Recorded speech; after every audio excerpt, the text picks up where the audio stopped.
कि देवर्षि श्री नारद जी महाराज अभी इस कला में प्रभावित होकर के उठकर खड़े हो जाएंगे।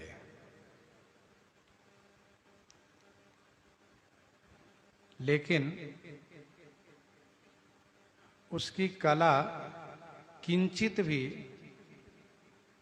मुनि को प्रभावित नहीं कर सकी। तब ये पापी मनोभव अपने ही भय से भयभीत हो गया।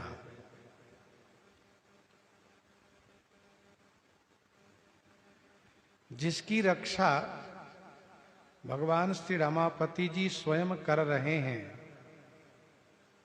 भला उसकी सीमा को कोई कैसे दबा सकता है।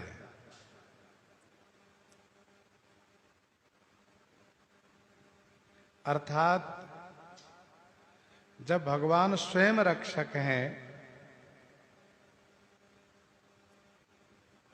तो कोई कुछ नुकसान नहीं कर सकता है।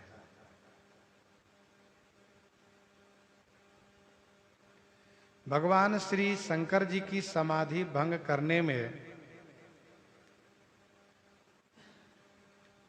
श्री राम जी की इच्छा थी, इसलिए उनकी समाधि भंग करने में कामदेव सफल हो गए थे। परंतु देवर्षि नारद जी की समाधि की सुरक्षा स्वयं भगवान कर रहे हैं।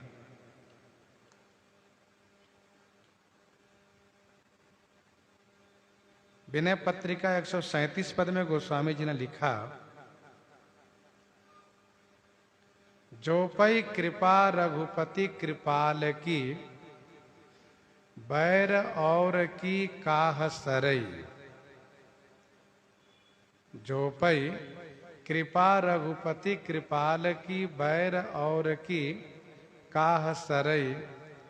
होई न बाको बाल भगत की, जो को कोटि उपाय करई।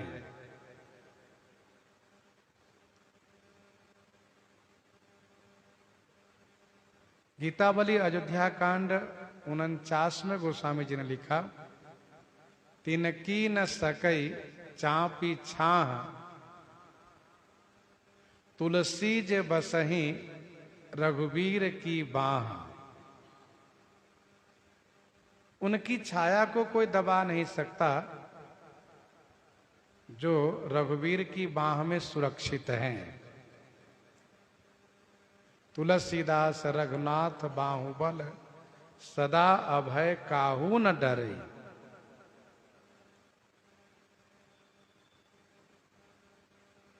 और जितने रखवाले हैं वे सब छोटे हैं, और ठाकुर जी रखवाले के रूप में बहुत बड़े हैं।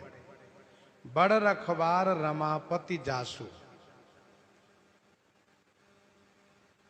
और रक्षक रक्षा करने में चूक भी सकते हैं, लेकिन श्री रमापति जी बड़ रक्षक हैं, इसलिए उनसे चूक नहीं हो सकती है। बड़ रक्षक है। सहित सहाय सभीत अति, मानिहारी मन मैन। गहे सी जाई मुनि चरण तब, कही सुठी आरत बैन। कही सुठी आरत बैन।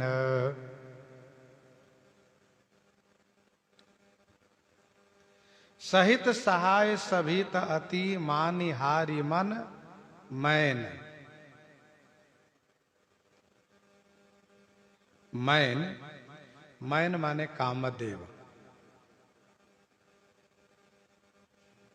सहाय सहित मन हारि मानी अति सभीत हो गए। मयन माने कामदेव अपने सहायकों के सहित मन से हार मान करके अति सभीत हो गए। तब जाई मुनि चरण गहे सी।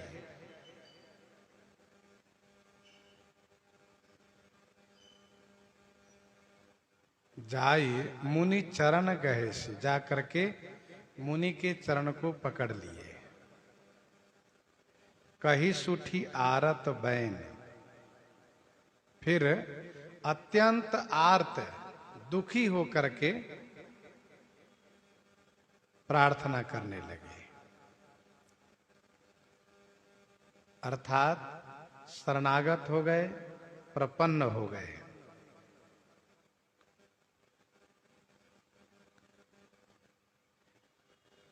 कामदेव सहायकों के सहित चला था। सहित सहाय जाहु मम हेतु। सहायकों का कला भी दिखाया। देखि सहाय मदन हरसाना। जब कामदेव को यह समझ में आ गया कि हमारा किया हुआ कुछ भी श्री नारद जी के ऊपर प्रभाव नहीं डाल रहा है, जड़ा भी नारद जी को प्रभावित नहीं कर रहा है, तब वह सहायकों के सहित भयभीत हो गया, डर गया। मन से हार मान लिया। देवर्षि नारद जी के चरण पकड़ करके अत्यंत आर्त होकर के वचन कहने लगा।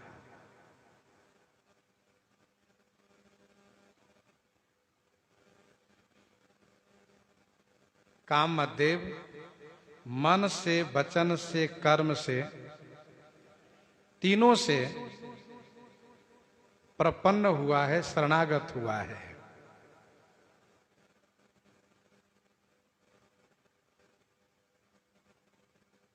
मानी हारी मन, हार माना मन का शरणागत होना है। गहे सी जाय मुनि चरण, कर्म से, और कही सुठी आरत बैन, वचन से।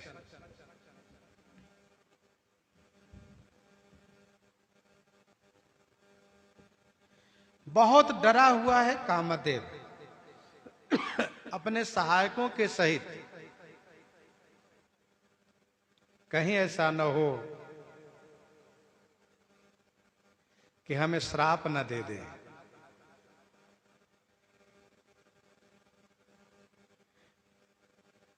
इसलिए श्री नारद जी के चरण पकड़ करके अत्यंत आर्त होकर के वचन कह रहा है।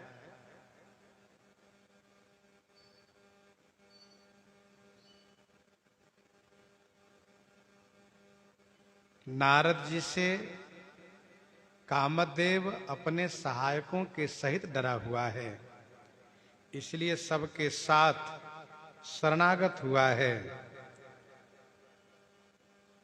परंतु भयउ न नारद मन कछु रोषा।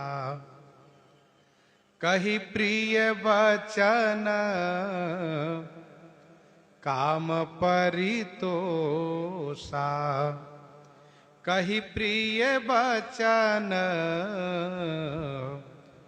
काम परितोषा। भयउ न नारद मन कछु रोषा। यहां पर समाधि खुलने की बात नहीं कही गई। कामदेव डर करके श्री नारद जी का चरण पकड़ लिया है, आर्त होकर के विनती कर रहा है कि मेरी रक्षा हो, मेरी रक्षा कीजिए आप।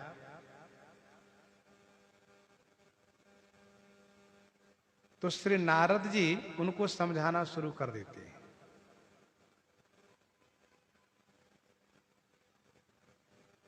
इनकी समाधि नहीं खुली ऐसा यहां पर स्पष्ट संकेत मिल रहा है। ऐसा क्यों? इसका समाधान यह है कि देवर्षि नारद जी की समाधि संप्रज्ञात समाधि थी। समाधि दो तरह की होती है, एक संप्रज्ञात, दूसरी समाधि असंप्रज्ञात। संप्रज्ञात समाधि में नेत्र खुला हुआ होता है, मन अपने इष्ट देव में लीन होता है।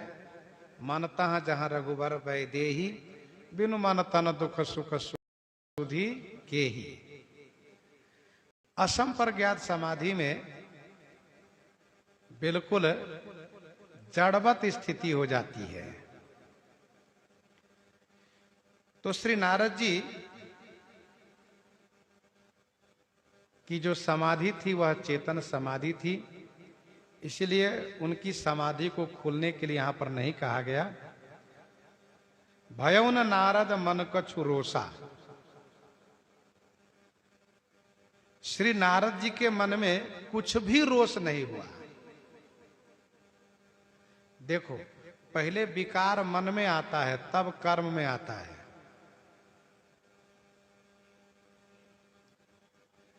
श्री नारद जी के मन में कुछ भी रोष नहीं हुआ, कुछ भी काम नहीं हुआ और न कुछ क्रोध हुआ। काम स्वयं उपस्थित होकर के,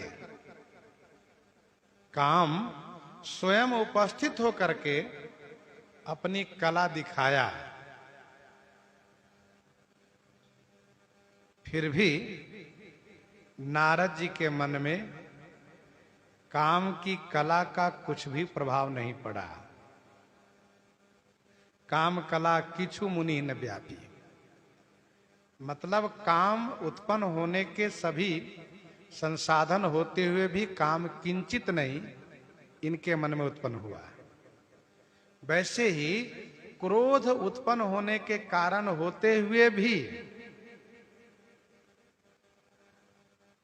भजन साधना में विघ्न बाधा किया, आकर के उत्पात मचाया। तो क्रोध होने के कारण होते हुए भी श्री नारद जी को किंचित क्रोध नहीं हुआ। ध्यान दीजिएगा, जहां काम नहीं होता है वहां क्रोध भी नहीं होता है। काम ही क्रोध के कारण बनता है। काम ही क्रोध के कारण बनता है। गीता जी के दूसरे अध्याय के 62वां श्लोक में पढ़िए, संगात संजायते कामः, कामात क्रोधो भी जायते। संगात संजायते कामः, संग से काम होता है, संग से काम उत्पन्न होता है। यहां संग होते हुए भी काम उत्पन्न नहीं हुआ। संगात संजायते काम नहीं हुआ। कामात क्रोधो भी जायते, जब कामना में विघ्न आता है तब क्रोध होता है। जब काम ही नहीं है तो क्रोध कहां से आएगा? इसलिए देवर्षि नारद जी को कुछ भी क्रोध नहीं हुआ। एक बहुत बड़ी बात हुई, काम और क्रोध इन दोनों के उत्पन्न होने के कारण होते हुए भी काम क्रोध उत्पन्न नहीं हुआ। ये बड़ी बात हुई।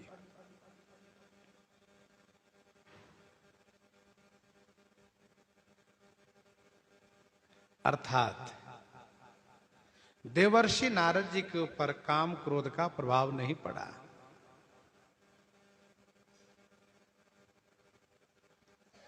बिल्कुल अकेले एकांत में रह करके, जहां काम क्रोध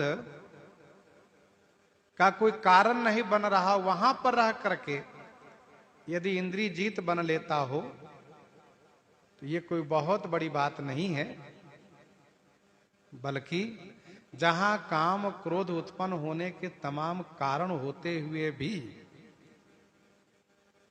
काम क्रोध उत्पन्न न होना, ये बहुत बड़ी बात है।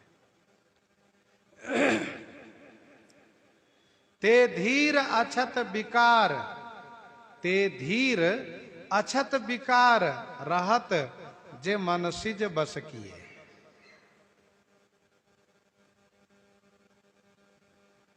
एक प्रसिद्ध लोकोक्ति है, नहीं जुरंती महात्यागी।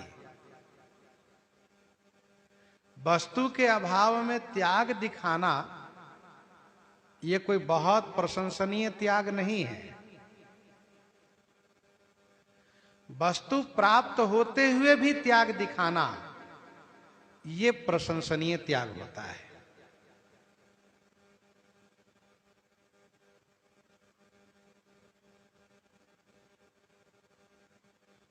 दास जब स्वामी श्री मणि रामदास जी की छावनी में रामायण पढ़ता था तो वहां हमारे गुरुजी छावनी के पूज्य महाराजा श्री का उदाहरण दिया करते थे।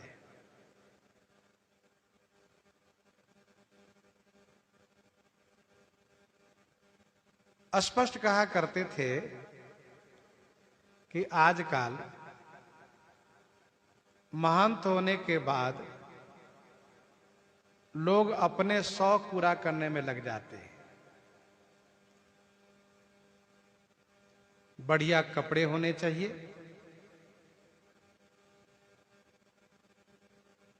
बढ़िया घड़ी होना चाहिए, और भी तमाम गाड़ी होनी चाहिए। तमाम संसाधन के नाम गिनाते थे। कम से कम 10 अंगुली में 10 अंगूठी तो हो ही चाहिए ही, बढ़िया घड़ी चाहिए ही। और तब उस समय में वो जमाना मोबाइल का नहीं था, इसलिए मोबाइल का नाम नहीं लेते थे। टीवी रेडियो आदि का नाम लेते थे महाराज जी। पर वे कहते थे और हम लोग देखते थे, हम लोगों का देखा हुआ है। छावनी के पूज्य महाराजा श्री इतने बड़े वैभव के बीच में रहकर कभी बहुत बढ़िया चौबंदी व धोती में हम लोगों ने नहीं देखा है। घड़ी और मुद्रिका अंगूठी की बात तो बहुत दूर रही, और ऐसा नहीं कि उनके पास अभाव था, सो नहीं। गाड़ी आदि बहुत बाद में लिए, वो भी भगत ने दिया। और बहुत सी बातें भगत पहले भी दे रहे थे। शरीर जब कमजोर होने लगा, उस रूप में चलने में असक्त होने लगा, तब तो कहने का भाव यह है कि नहीं जुरंती महात्यागी बनना कोई बहुत बड़ी बात नहीं है। वस्तु रहते हुए त्याग करना ये त्याग होता है।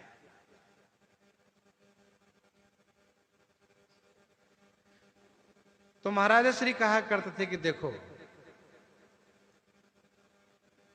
महाराज जी किस रूप में सादगी में रहते हैं और अपना पूरा जीवन सादगी में बिताए। अभी भी वैसा ही है, ब्रह्मगाती आदि लगाए रहना। जबकि अब तो जीव शरीर उनका पराधीन हो गया स्वास्थ्य बिगड़ने से। तो कहने का अभिप्राय यह है कि देवर्षि नारद जी को काम और क्रोध के पर्याप्त कारण होते हुए भी काम भी कुछ नहीं और क्रोध भी कुछ नहीं। काम कला किछु और भयो न नारद मन किछु रोसा।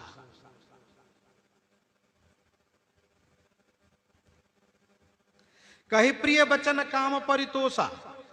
प्रिय वचन कह करके श्री नारद जी ने काम को परितोष किए, संतुष्ट किए।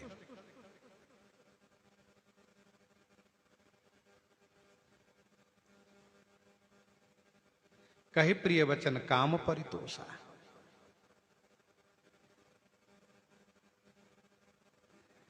श्री नारद जी संत हैं और संत का स्वभाव ऐसा हुआ करता है कि अपने अपकारियों पर भी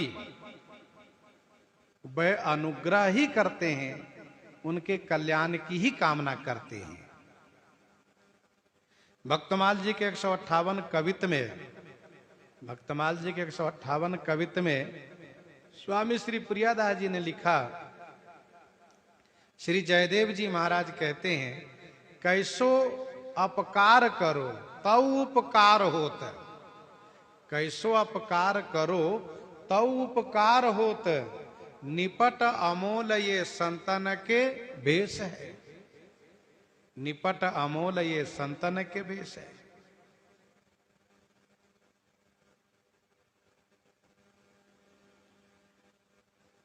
तो श्री नारद जी महाराज प्रिय वचन कह करके उनको संतुष्ट किए। नारद जी ने कहा, कामदेव, तुम तो अपने स्वामी की आज्ञा को पालन करने के लिए आए हो, इसलिए तुम क्यों चिंता करते हो, क्यों घबराते हो?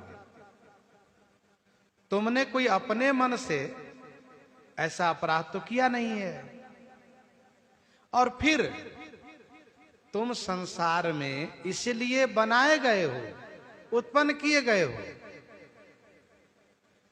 तुमसे ही संसार का सृजन कार्य चलता है, तो तुम्हारा काम ही ऐसा है। इसलिए तुम पर हम बिल्कुल नाराज नहीं है, तुमसे हम कोई बुरा नहीं माने हैं, तुम अपने स्वामी के पास जा सकते हो, कोई चिंता की बात नहीं है। कामदेव ने कहा, बाबा आप मेरे ऊपर प्रसन्न है ना? कहा, बिल्कुल खुश है, तुमसे कोई शिकायत नहीं, कोई नाराजगी नहीं, तुम तो अपने स्वामी की आज्ञा को पालन किए हो, स्वामी भक्ति किए हो, घबराना नहीं, चिंता मत करना, तुम जाओ, प्रसन्न रहना। तो कामदेव को बड़ी संतुष्टि मिली, हृदय प्रभावित हो गया कामदेव का।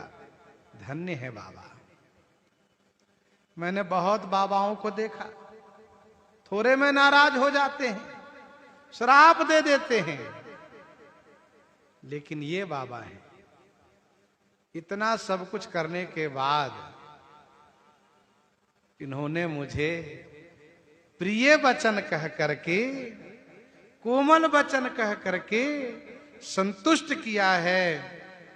भाई मानना पड़ेगा, साधु हो तो ऐसे ऐसे साधु होना चाहिए, और फिर ऐसे साधु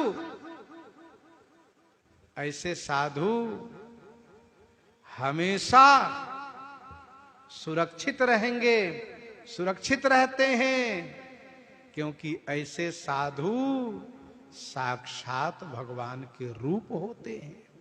नारी नयन सरजाहिन लागा, घोर क्रोध तम निसिजो जागा, लोभ पास जहि गिरन बंधाया, सो नर तुम समान रघुराया। अरे वाह, इनको तो लोभ, किंचित लोभ नहीं है, काम नहीं है, क्रोध नहीं है। नाई चरण सिर आय सुपाई, गयो मदन तब सहित सहाई, नाई चरण सिर आय सुपाई, गयो मदन तब सहित सहाई, नाई चरण सिर आय सुपाई। चरण में सिर नवा करके, आय सुपाई माने आज्ञा प्राप्त किए, और सहाय सहित, सहायकों के सहित, तब मदन माने कामदेव प्रस्थान किया, चला गया। एक बार फिर से चरण में वंदन किया, प्रणाम किया, महाराज प्रणाम, खुश रहो। नारद जी ने कहा, खुश रहो, प्रसन्न रहो, चिंता नहीं करना। हाँ जी महाराज, महाराज आज्ञा हो तो हम जाएं। कहा, बिल्कुल जाओ। तब मदन माने कामदेव अपने सहायकों के सहित प्रस्थान किया। एक प्रश्न बहुत बड़ा है यहां पर और पुराना प्रश्न है। कुछ लोग तो मानने को तैयार ही नहीं होते इसके उत्तर को। प्रश्न यह है कि कामदेव तो अनंग है, तो फिर नारद जी के पास कैसे गया, कैसे उनके चरण पकड़ करके वंदन प्रणाम किया? तो इसका समाधान केवल एक ही है, कल्प भेद हरिचरित सुहाए। किस कल्प में नारद जी की कथा है, किस कल्प में शंकर जी वाली कथा है, यह कहना बड़ा मुश्किल है। कौन कथा पहले की है, कौन कथा बाद की है, यह भी कहना मुश्किल है। जब कल्प के प्रारंभ में सृजन कार्य जब होता है तो स्वाभाविक है सब होते हैं, सबका सृजन होता है।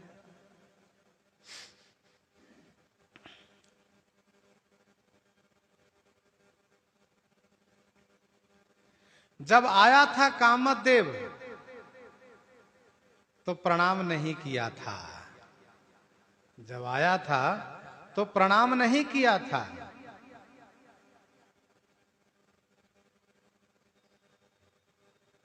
तही आश्रम ही मदन जब गयऊ निज माया वसंत निर्मयऊ।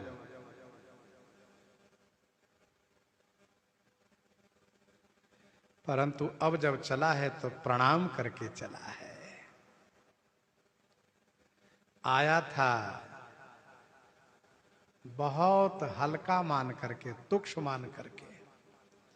नारद बाबा क्या है, उनको अभी चुटकी बजाने में समाधि भंग कर दूंगा। लेकिन जब नारद जी की महिमा को देखा, महिमा को देखा, गरिमा को देखा, प्रभुता को देखा, तो कामदेव विनम्र हो गया और चरण में वंदन किया जाते समय में माना कि ये सचमुच साक्षात भगवान है। ये कामदेव पहुंचा देवराज इंद्र की सभा में। इंद्र ने कहा, क्या समाचार है कामदेव? कहा, महाराज समाचार सब ठीक है। मुनि सुशीलता आपनी करनी, सुरपति सभा जाई सब बरनी। मुनि सुशीलता आपनी करनी, सुरपति सभा जाई सब बरनी। देवर्षि नारद जी की सुशीलता और आपनी करनी, सुरपति सभा जाई सब बरनी। सुरपति की सभा में जाकर के कामदेव ने सब वर्णन किया। कामदेव के हृदय में मुनि की सुशीलता बिंध गई है, बैठ गई है, स्थान बना लिया है उसने। कामदेव मन ही मन नारद जी की इस महिमा को लेकर गुनगुना रहे हैं, वाह महाराज धन्य है। मैंने बहुत तपस्वियों को, समाधि वालों को देखा, और आप तो आप हैं।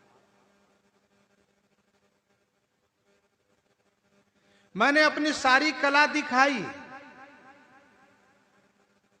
लेकिन आपको कोई बुरा नहीं लगा। यह आपका शील स्वभाव, और आपने प्रिय वचन कह करके मुझे संतुष्ट किया। यह आपकी सुशीलता है, अतिशयशीलता है।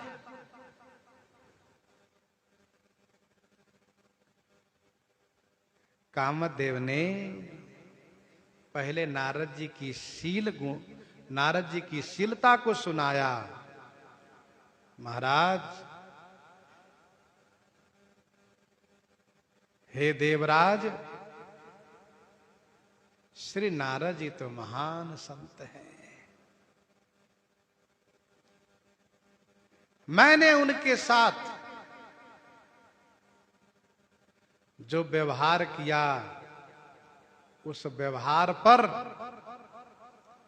उनको किंचित भी क्रोध नहीं आया, उनमें किंचित भी काम उत्पन्न नहीं हुआ, और उन्होंने मुझे प्रिय वचन कह करके संतुष्ट किया। मैंने जो किया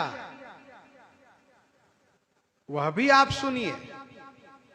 मैंने वसंत का निर्माण किया, सहायकों द्वारा कला प्रदर्शन किया, उन पर बाण बरसाया, तमाम प्रपंच किया, लेकिन उनको कोई फर्क नहीं पड़ा।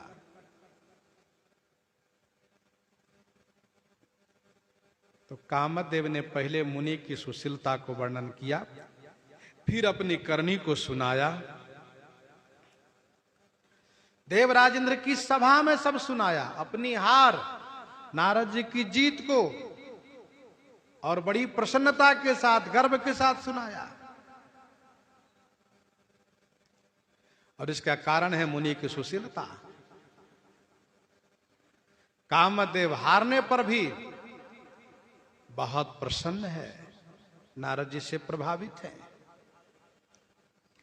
सुनि सबके मन अचरज आवा, सुनि सबके मन अचरज आवा, मुनि प्रशंसी हरि सिर नावा, सुनि सबके मन अचरज आवा। सुन करके सबके मन में आश्चर्य हुआ। मुनि ही प्रशंसी हरि सिर नावा।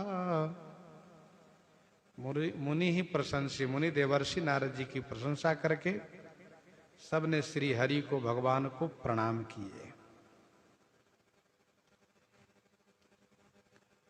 सुनि सबके मन अचरज आवा, यह सुनकर के सभी के मन में आश्चर्य हुआ। कामदेव हार गया, आश्चर्य है। जो कामदेव कहीं हारता नहीं, काम कुसुम धनुषायक लीने, सकल भुवन अपने बस कीन्हे, कहीं भी पराजित नहीं होता है, वह पराजित हो गया। मानना पड़ेगा, देवर्षि नारद जी अद्भुत संत हैं, विलक्षण संत हैं। वैराग्य संदीपनी 27 और 28 में गोस्वामी जी ने लिखा, कंचन को मृतिका करिमानत, कामिनी काष्ठ शिला पहचानत, तुलसी भूल गयो रसयेहा, तेजन प्रगट राम की देहा।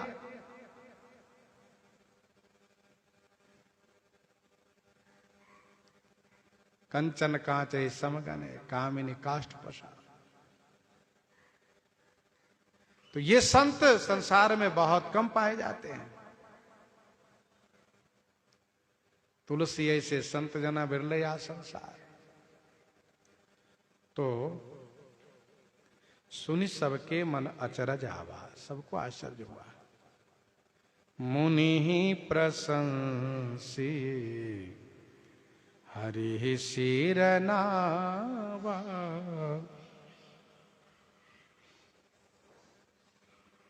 देवर्षि नारद जी की प्रशंसा किए, भगवान श्री हरि को प्रणाम किए, क्योंकि यह गुण तो उन्हीं की कृपा से आता है।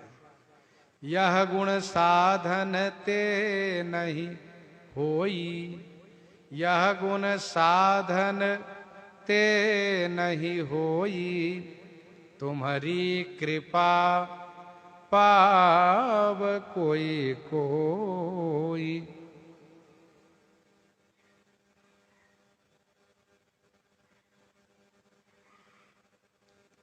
श्री हरि को प्रणाम किए। ठीक है, महात्मा नाराज नहीं हुए, भगवान ना नाराज हो जाए, इसलिए भगवान को प्रणाम किए। सुनु सुरेश रघुनाथ स्वभाव निज अपराध रिसाई न काऊ। जो अपराध भगत कर करई राम रोष पावक सुजरई। श्री हरि को प्रणाम किए। स्वर्ग में देवर्षि नारद जी की डंका बजी। स्वर्ग में देवर्षि नारद जी काम क्रोध पर विजय किए हैं, इस विजय की डंका बजी है।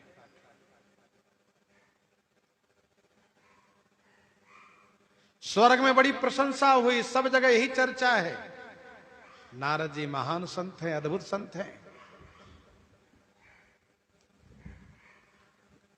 उधर प्रशंसा होने लगी, इधर नारद जी का मन अब यहां नहीं लगा।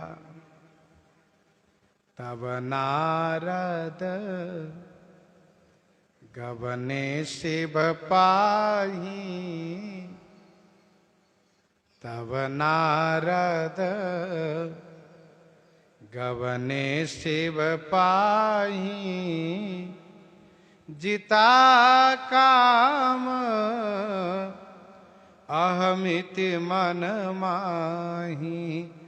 जिता काम अहमिति मन माही।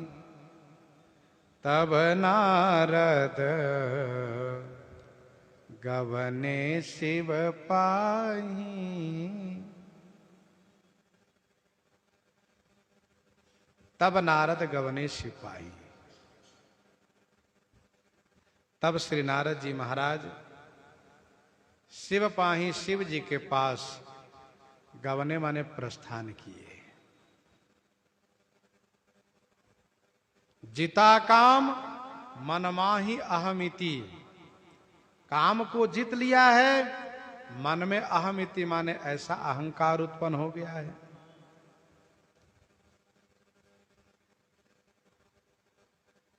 श्री नारद जी के मन में यह अहंकार हो गया। जिता काम मन माही अहमिति। अहम इति अर्थात हम ही ऐसा हैं जो काम और क्रोध दोनों पर विजय प्राप्त किए हैं।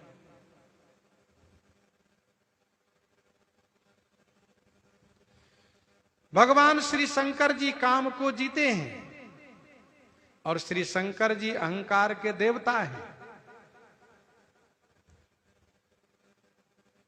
श्री नारद जी के मन में अहंकार उत्पन्न हुआ तो अहंकार के देवता जो भगवान शिव हैं उनसे मिलने चले। अहंकार अहंकार से ही मिलवाता है।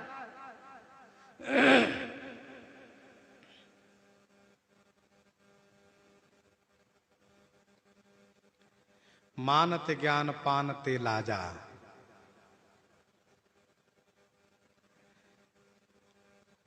अभिमान होने से ज्ञान समाप्त हो जाता है। मानते ज्ञान पानते लाजा।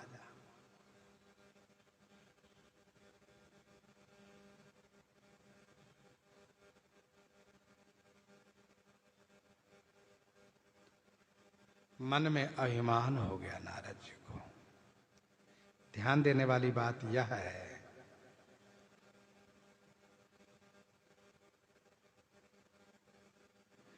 कि नारद जी के मन में अहंकार इतना बढ़ा हुआ, इतना बड़ा हो गया, इनके मन में एक बात याद आ रही है कि शत्रु मरना स्वीकार करता है, शत्रु झुकना स्वीकार नहीं करता है। साधक और तपस्वी के लिए काम क्रोध लोभ ये शत्रु ही है।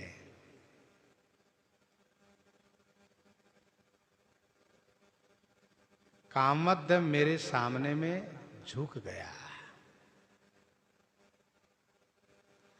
मेरे सामने काम जीत मतलब प्रपन्न हो गया, शरणागत हो गया। और मेरे मन में क्रोध भी नहीं आया, मैंने क्रोध नहीं किया।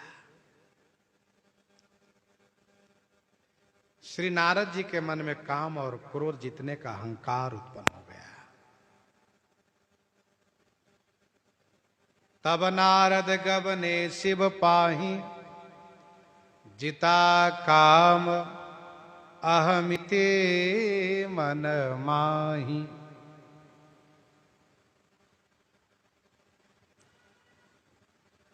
एक और बात ध्यान देने योग्य यह है कि कामादि विकार सब आपस में भाई भाई हैं। एक को हारने पर दूसरा आगे आते हैं, दूसरा के हारने पर तीसरा आगे आते हैं। इस प्रकार से सब एक दूसरे को सहायक होते हैं। काम क्रोध पर नारद जी ने विजय किया है तो अहंकार आ गया लड़ने के लिए, और अहंकार ने नारद जी को दबोच लिया, दबा दिया। काम क्रोध पर तो विजय कर लिए, लेकिन अहंकार ने आकर इनको जीत लिया। जिता काम हमिति मन माही, तो अहंकार ने इनको जीत लिया, अभिमान हो गया। यही होता है। इसलिए श्री कबीरदास जी कहते हैं, मोटी मोटी सब तजई, झीनी तजई न कोई। जो कबीर झीनी तजई, झीनी झीनी होई। मोटा मोटा त्याग करना सामान्य बात है, लेकिन महीन त्याग करना कठिन बात है। हमने त्याग किया यह भी भूल जाए, ये झीनी का त्याग है। और ये विकार, कामादि विकार है, काम क्रोध लोभ मोह मद मत्सर, ये हमेशा अपना अवसर देखते रहते हैं। विषय को पथ्य पाई अंकुरे, मुनि हृदय का नरबा पूरे। अहंकार हो गया नारद जी को। मार चरित शंकर ही सुनाए, मार चरित शंकर ही सुनाए। अति प्रिय जानी महेश सिखाए, अति प्रिय जानी महेश सिखाए। मार चरित शंकर ही सुनाए। मार चरित शंकर ही सुनाए। श्री शंकर जी से मिलते ही उनको मार चरित सुनाए। महेश अति प्रिय जान ही सिखाए। महेश अति प्रिय जान करके उनको सिखाना शुरू कर दिए। हमेशा रामचरित गाने वाले, हमेशा रामचरित गाने वाले आज मार चरित गा रहे हैं। श्री नारद जी की प्रकृति में मार चरित गायन करना नहीं है, और भगवान शिव की प्रकृति में भी मार चरित सुनना नहीं है। न ये गाते हैं न वे सुनते हैं। लेकिन नारद जी आज जो हमेशा रामचरित गाने वाले हैं, और जो श्री शंकर जी श्री रामचरित सुनने वाले हैं, ये मार चरित गाए और वे सुने। देखिए, अहंकार होते ही मानते ज्ञान, ज्ञान नष्ट हुआ, और राम को उलट करके मार कर दिए।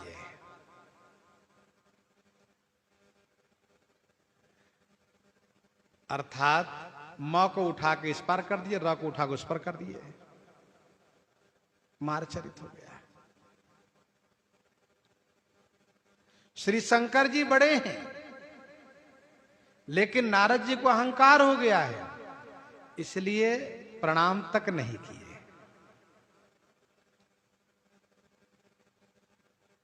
प्रणाम करते थे अब तक, लेकिन आज प्रणाम नहीं किए। क्यों नहीं किए?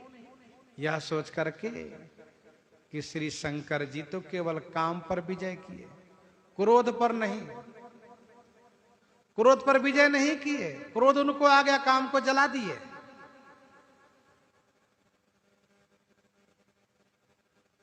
और जहां तक भगवान ब्रह्मा की बात है, भगवान विष्णु की बात है, कोई भी काम पर विजय इस प्रकार से नहीं किए हैं जिस प्रकार से कि मैंने किया है।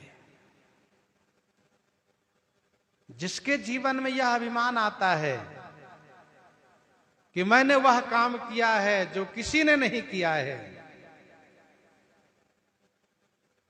तो वहीं से उसका पतन शुरू हो जाता है, वहीं से उसकी हानि होती है।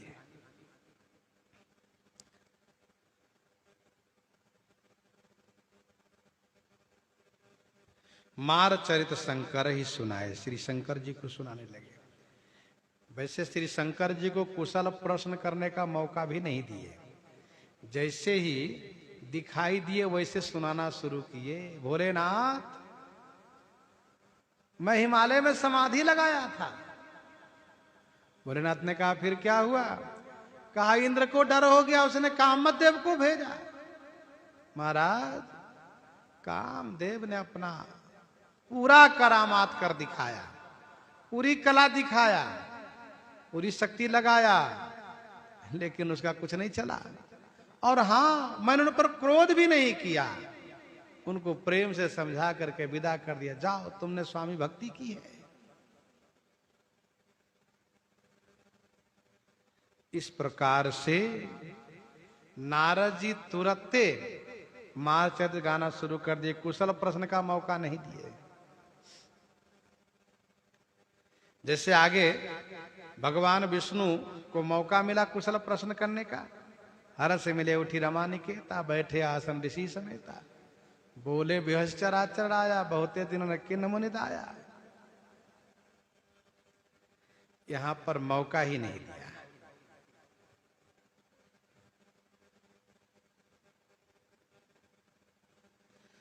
श्री नारद जी हमेशा रामचरित गाने वाले हैं। बार बार नारद मुनि आवहि, चरित पुनीत राम के गावहि।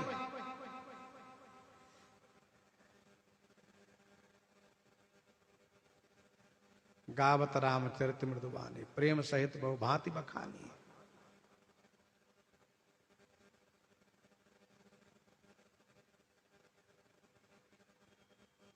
सुनो सखा निज कहूं सुभाव, जानब सुंडी समुद्र जाओ।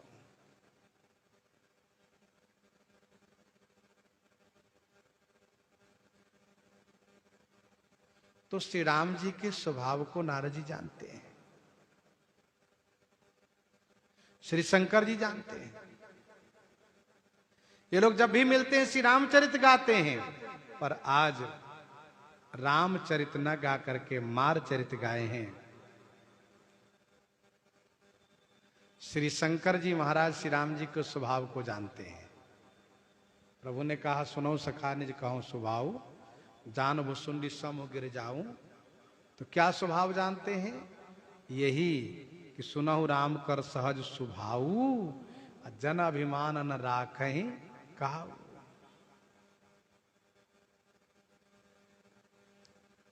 ये श्री राम जी का स्वभाव है, भक्त के अभिमान को रहने नहीं देते हैं। सुनहु राम कर सहज स्वभाव, जन अभिमान न राखहि काहू।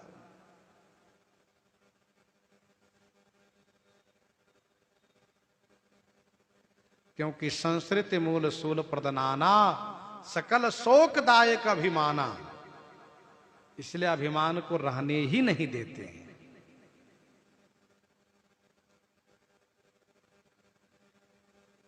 श्री शंकर जी ने जैसे देखा कि नारद जी को तो अहंकार हो गया है, इनको अभिमान हो गया है, और अभिमान का परिणाम बहुत बुरा होता है। वही है किन कबहू अभिमाना, शोक हो वै चह कृपा निधाना। इसलिए अति प्रिय जानी महेश सिखाए, अति प्रिय जानी महेश सिखाए।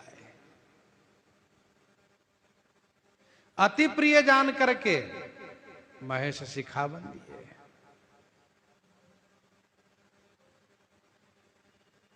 श्री शंकर जी जैसे श्री राम जी में प्रेम रखते हैं, वैसे श्री राम जी के भक्तों में भी प्रेम रखते हैं।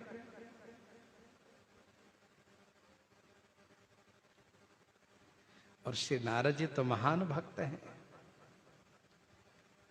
इसलिए उनको सिखावन देने लगे।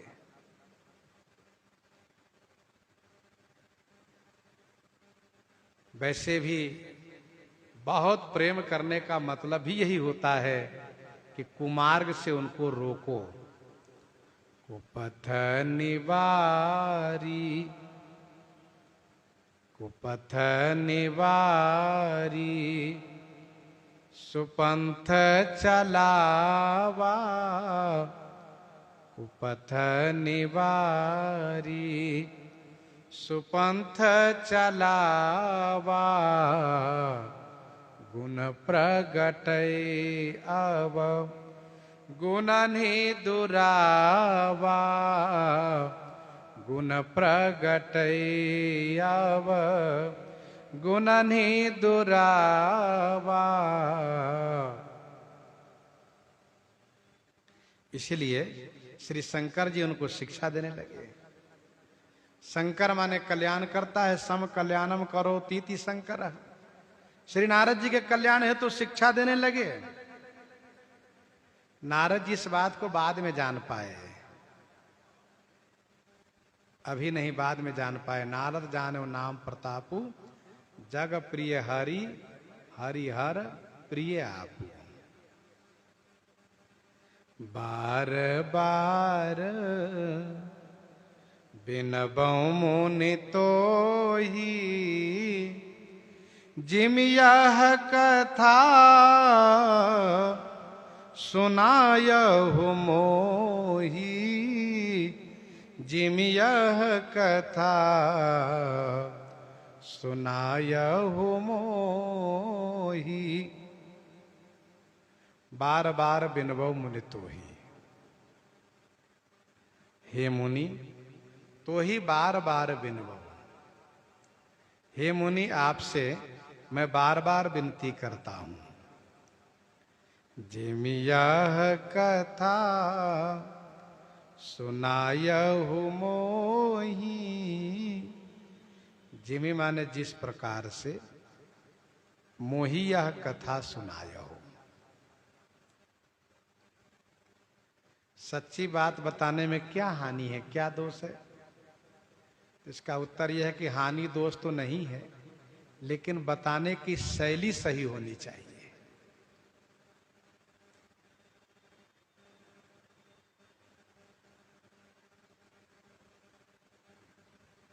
नारद जी से श्री शंकर जी कहते, जिम यह कथा सुनायो मोहि। जिस प्रकार से आपने मुझे यह कथा सुनाई, मैं आपसे बार बार विनती करता हूं। श्री शंकर जी बड़े हैं और बड़े लोगों का स्वभाव होता है विनम्रता पूर्वक कल्याणकारी बातें कहना। जैसे कि विनती करो जोरी कर रावण, सुनो मान तजी मोर सिखावन। तात चरण गहि मांगो राखो मोर दुलार, सीता देहु राम को। और औरव एक गुप्त मता कहो सबई कर जोरी, शंकर भजन बिना नर भगति न पावई मोरी।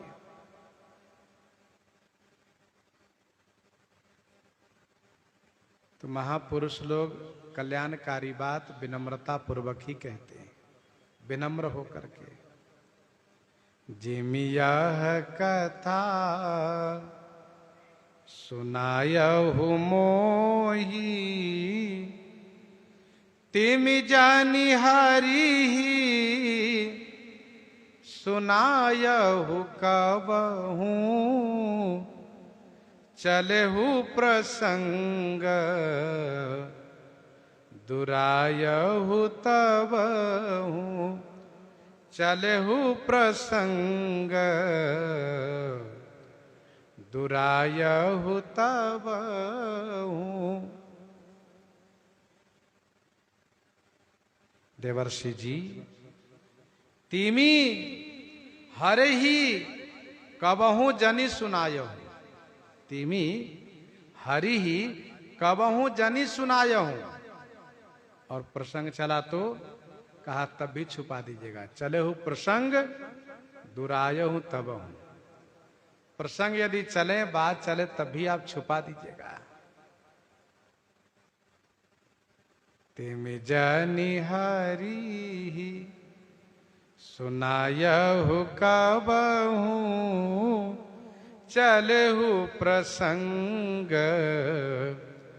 दुरायहु तब हूँ।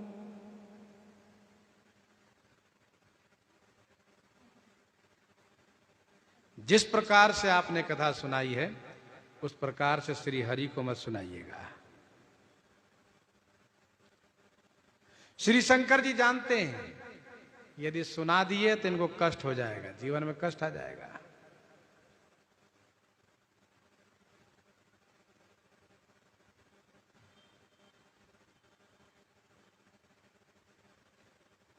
और श्री शंकर जी इस बात को जानते हैं कि अहंकार होने का परिणाम कितना बुरा होता है, कितना कष्टदायी होता है। इसलिए कहा चले हु प्रसंग दुरायो तब हूं।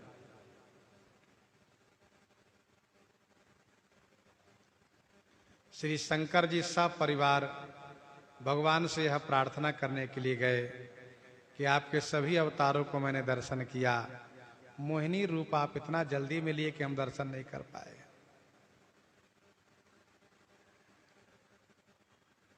भगवान ने कहा कि शंकर जी असुरों के लिए था, आप सबके लिए रूप नहीं है। कहा नहीं नहीं महाराज, अब आपके हम यह अवतार नहीं देखे, रूप नहीं देखे, अच्छा नहीं लग रहा है, आप दर्शन करा दीजिए। शंकर जी सोच रहे हैं मोहिनी रूप देखेंगे तो क्या हो जाए, क्या फर्क पड़ेगा। भगवान ने कहा अच्छा ठीक है देख लीजिएगा। बस उसकी पूरी तैयारी तुरंत ठाकुर जी को अलग से कोई तैयारी नहीं करनी पड़ती है, तुरंत वैसा माहौल बना दिए। और मोहिनी के आभूषणों की आवाज आई, शंकर जी ने उधर देखा तो फिर दोबारा भगवान की ओर नहीं देखा, परिवार की ओर नहीं देखा, उनके पीछे चल दिए। तो श्री शंकर जी जानते हैं कि जड़ा मन में अभिमान करो तो बड़ी समस्या आ जाती है। इसलिए इन्होंने कहा कि चले हूं प्रसंग दुराए हूं तब हूं, प्रसंग चले बात चले फिर भी छुपा दीजिएगा। संभुदे न उपदेश हित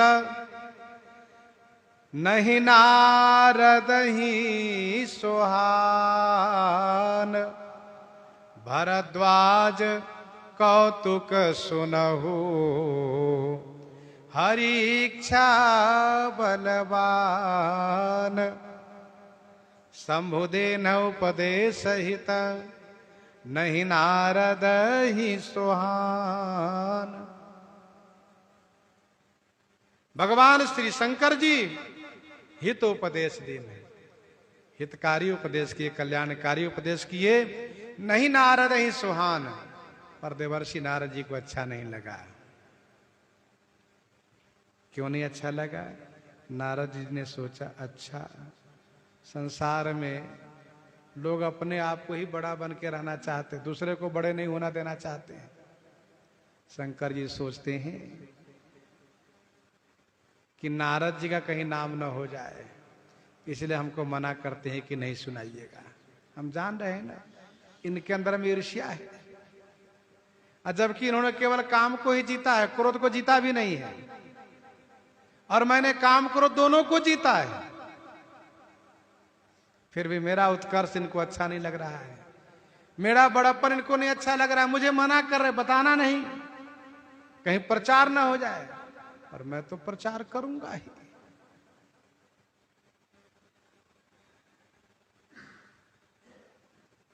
नारद जी के मन में श्री शंकर जी को लेकर के स्पर्धा हो गई, उसको कहते ही सीखा। श्री याज्ञवल्क्य जी महाराज कहते हैं, भरद्वाज कौतुक सुनहु हरि इच्छा बलवान। हे भरद्वाज मुनि, आप कौतुक माने तमाशा सुनिए। हरि इच्छा बलवान, श्री हरि की इच्छा बलवान है, भगवान श्री राम जी की इच्छा बलवती है। अर्थात श्री राम जी लीला करना चाहते हैं, खेल करना चाहते हैं। और श्री शंकर जी तो पहले ही कह दिए प्रसंग के प्रारंभ में, बोले भी हंसी महेश तब ज्ञानी मूढ़ न कोई, जय जस रघुपति करहि जब सो तथ तै छन होई।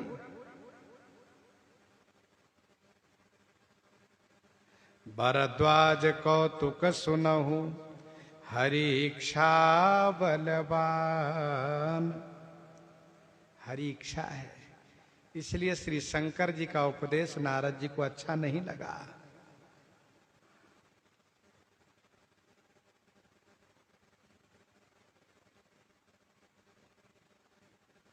राम की न चाहै सोई होई, करई अन्यथा अस नहीं कोई। राम किन्ह चाहे सोई होई, श्री राम जी जो करना चाहते हैं वही होता है। करई अन्यथा अस कोई नहीं, श्री राम जी की इच्छा के विरुद्ध हो जाए कर दें, ऐसा कोई नहीं है। करई अन्यथा अस नहीं कोई।